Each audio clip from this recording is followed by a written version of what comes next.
दुनियादारी is brought to you by Aakash Digital. अब तैयारी करो ऑनलाइन।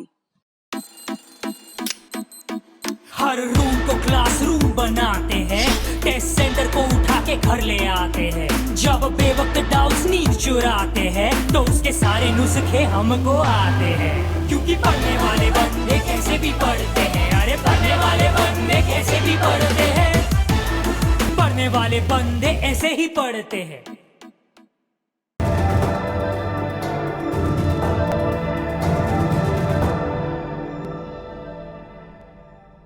नमस्ते, मेरा नाम सौरभ द्विवेदी है और ये लल्लन टॉप का इंटरनेशनल न्यूज़ बुलेटिन दुनियादारी है।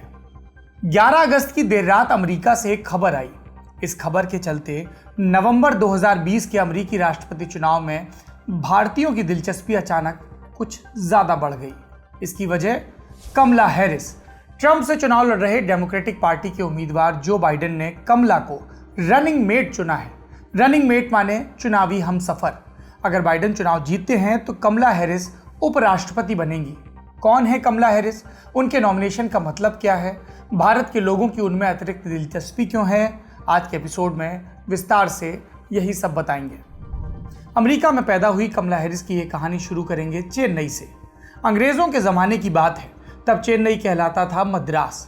यहीं पर रहता था एक जोड़ा, पति का नाम पी गोपालन, पत्नी का नाम राजम। पी गोपालन ब्रिटिश प्रशासनिक सेवा में बड़े अधिकारी थे। उनके 4 बच्चों में एक थी श्यामला, पढ़ने में खूब होशियार। गोपालन खुद बहुत पढ़े लिखे थे, महिला अधिकारों की पैरोकारी करते थे। उनके लिए बेटे और बेटी में कोई अंतर नहीं था। इसी वजह से गोपालन ने अपनी बेटी श्यामला को ग्रेजुएशन के लिए दिल्ली भेजा। 19 बरस की श्यामला ने 1957 में दिल्ली यूनिवर्सिटी से अपना ग्रेजुएशन पूरा किया। फिर श्यामला के परिवार ने सोचा बिटिया की शादी कर देते हैं, लेकिन श्यामला अरेंज मैरिज नहीं करना चाहती थी। शादी से बचने के लिए उन्होंने परिवार से जिद की, कहा कि अमेरिका की प्रतिष्ठित बर्कले यूनिवर्सिटी से आगे की पढ़ाई करेंगी। परिवार राजी हो गया। श्यामला बर्कले पहुंच गई और इसी बर्कले यूनिवर्सिटी में उनकी मुलाकात हुई एक और विदेशी स्टूडेंट से, जिनका नाम था डोनाल्ड हैरिस। कैरेबियन में जमैका नाम का एक देश है, यहीं के रहने वाले थे डोनाल्ड। जमैका से ग्रेजुएशन करके इकोनॉमिक्स में ऊंची पढ़ाई के लिए बर्कले आए थे। श्यामला और डोनाल्ड दोनों बर्कले यूनिवर्सिटी में थे, लेकिन अलग अलग कोर्सेज में, एक दूसरे के वजूद से बेखबर। लेकिन फिर एक बार क्या हुआ कि यूनिवर्सिटी के ब्लैक स्टूडेंट्स ने प्रोटेस्ट किया। इन छात्रों का कहना था कि यूनिवर्सिटी अपने सिलेबस में ब्लैक राइटर्स की अनदेखी करता है। इन्हीं प्रोटेस्ट में श्यामला और डोनाल्ड की मुलाकात हुई, फिर दोस्ती हुई, फिर प्यार हुआ।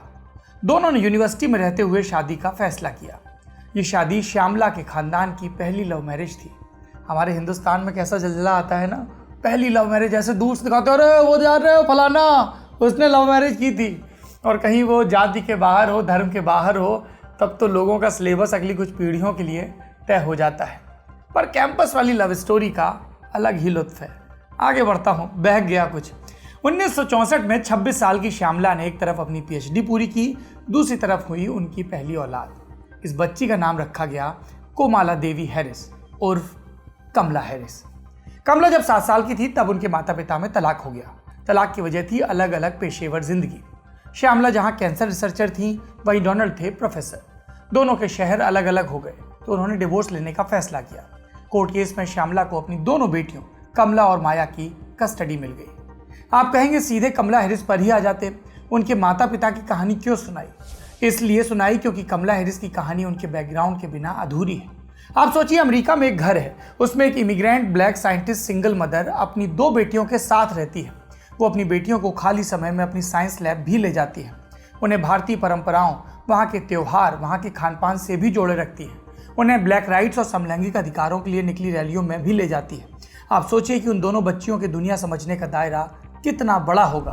उनको लैंगिक, नस्ली और सांस्कृतिक भेदभाव की कितनी करीबी समझ होगी। यही समझ और अनुभव वो सबसे बड़ा आधार है जिसके कारण जो बाइडेन ने कमला हैरिस को अपना रनिंग मेट चुना। क्या प्रोफाइल है कमला का, ब्रीफ में बताते हैं। कमला हैरिस ने वकालत पढ़ी है। उनकी पहली बड़ी नियुक्ति हुई 2004 में। इस साल वो सैन फ्रांसिस्को की डिस्ट्रिक्ट अटॉर्नी बनाई गई। फिर 2011 से 2017 तक वो कैलिफोर्निया के अटॉर्नी जनरल रही। 2016 में वो अमेरिकी संसद के लिए चुनी गई। तब से ही उन्हें 2020 के राष्ट्रपति चुनाव में डेमोक्रेटिक पार्टी के सबसे मजबूत दावेदारों में गिना जाने लगा। वो इस इलेक्शन में खड़ी भी हुई, लेकिन जिस तेजी से उनकी लहर बनी थी उसी तेजी से खत्म भी हो गई। उम्मीदवारी की संभावना खत्म होने पर दिसंबर 2019 में कमला हैरिस ने नॉमिनेशन वापस ले लिया। तो क्या इसके बाद व्हाइट हाउस पहुंचने के उनके रास्ते बंद हो गए? जवाब है नहीं। डेमोक्रेटिक पार्टी की तरफ से ट्रंप के आगे खड़े किए गए जो बाइडेन को अब अपना रनिंग मेट चुनना था, मतलब वो शख्स जो बाइडेन के जीतने पर उनका उपराष्ट्रपति होगा। बाइडेन ने कहा वो इसके लिए किसी महिला को चुनेंगे। इसके लिए बाइडेन के आगे कुछ प्रमुख नाम थे, एलिजाबेथ वॉरेन के, स्टेसी अब्राहम्स, कैरिन बैस, सुजैन राइस और कमला हैरिस। इन सब में कमला हैरिस फ्यूएस्ट फ्लॉज माने गए, यानी उनमें सबसे कम कमियां थीं, ऐसी उनकी दावेदारी थी। उनका इमिग्रेंट बैकग्राउंड और ब्लैक अधिकारों से जुड़ा होना भी उनकी संभावनाओं को बढ़ाता था। अब कमला हैरिस रनिंग मेट चुन ली गई है। ऐसे में सवाल है कि उनकी उम्मीदवारी का अमेरिकी इलेक्शन पर क्या असर पड़ेगा। बाइडेन को उम्मीद है कि कमला की एशियन अमेरिकन पहचान इमिग्रेंट समुदाय में अपील करेगी। 2016 में भारतीय मूल के करीब 18 लाख वोटर्स थे अमेरिका में।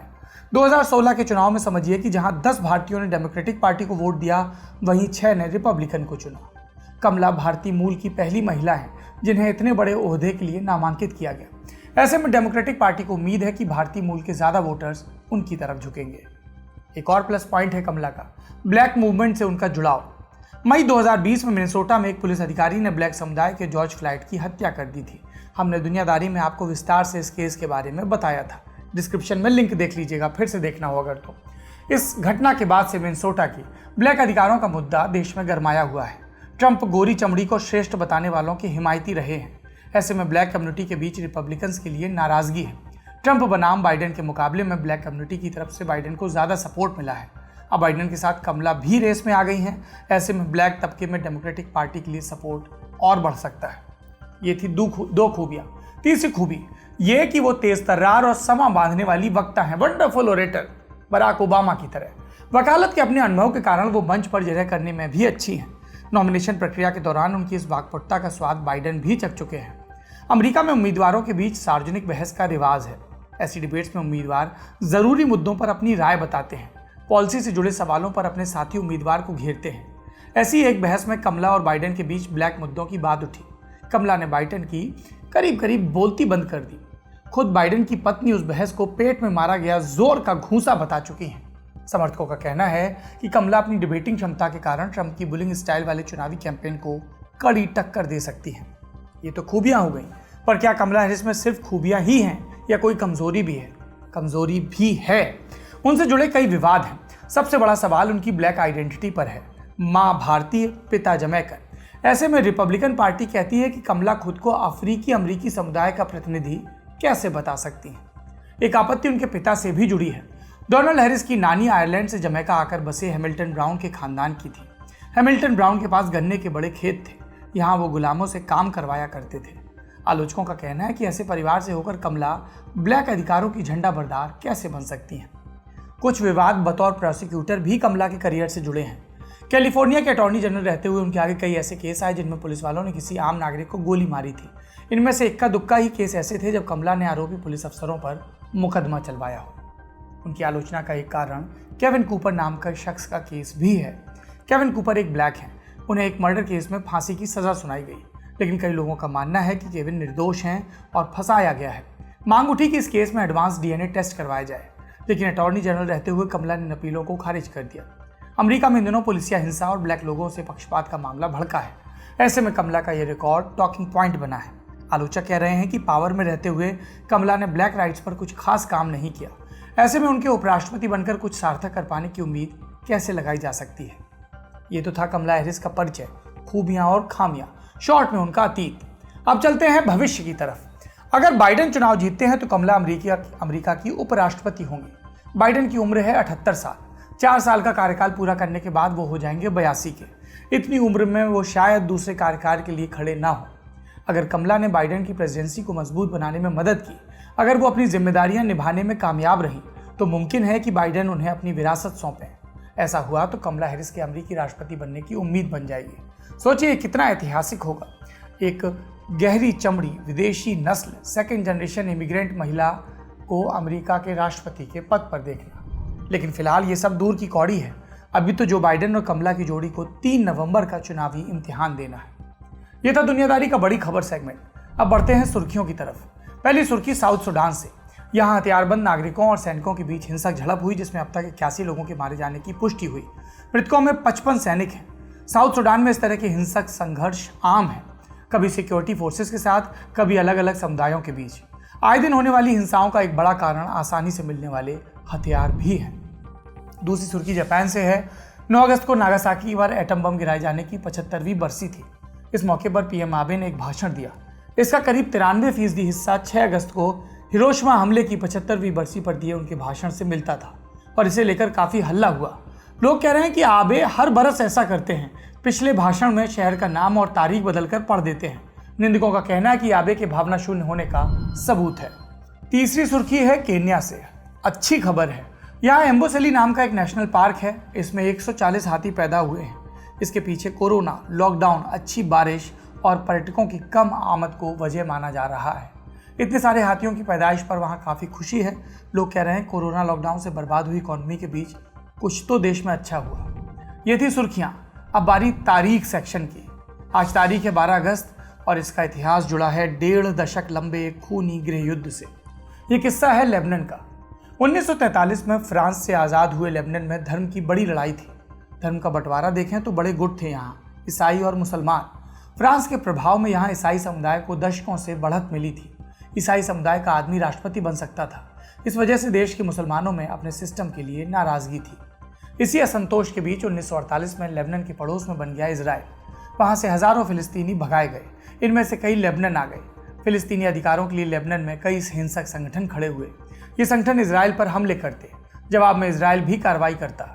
इस संघर्ष के कारण लेबनान सरकार ने फिलिस्तीनी चरमपंथियों पर कार्रवाई शुरू की। इसे ईसाई परस्त सिस्टम की मुस्लिमों पर ज़्यादती समझा गया और इसी कलह ने 1975 में सिविल वॉर शुरू किया। इसी बैकग्राउंड में आई 12 अगस्त 1976 की तारीख। इस दिन उत्तरी पूर्वी बेरूत के एक फिलिस्तीनी रिफ्यूजी कैंप तेल अल जतर पर बड़ा हमला हुआ। यह हमला किया था लेबनान के क्रिश्चियन लड़ाकों ने। इसमें करीब 2000 रिफ्यूजी मारे गए। इस घटना ने मजहबी नफरत को और भड़काया। अक्टूबर 1990 में सिविल वॉर खत्म हुआ, लेकिन कड़वाहट बनी रही। धर्म का इस बंदर बांट, इसका लेबनान की पॉलिटिकल क्लास ने खूब फायदा उठाया। देश धंसता गया, नेता उठते गए। अच्छी बात यह है कि लेबनान की मौजूदा पीढ़ी ये खेल समझती है। वो धर्म की पॉलिटिक्स को नकार रहे हैं। उन्हें समझ में आ रहा है कि यदि नेता बार बार धर्म का जिक्र कर रहा है तो इसका मतलब वो ज़रूरी मुद्दों से ध्यान भटकाना चाहता है।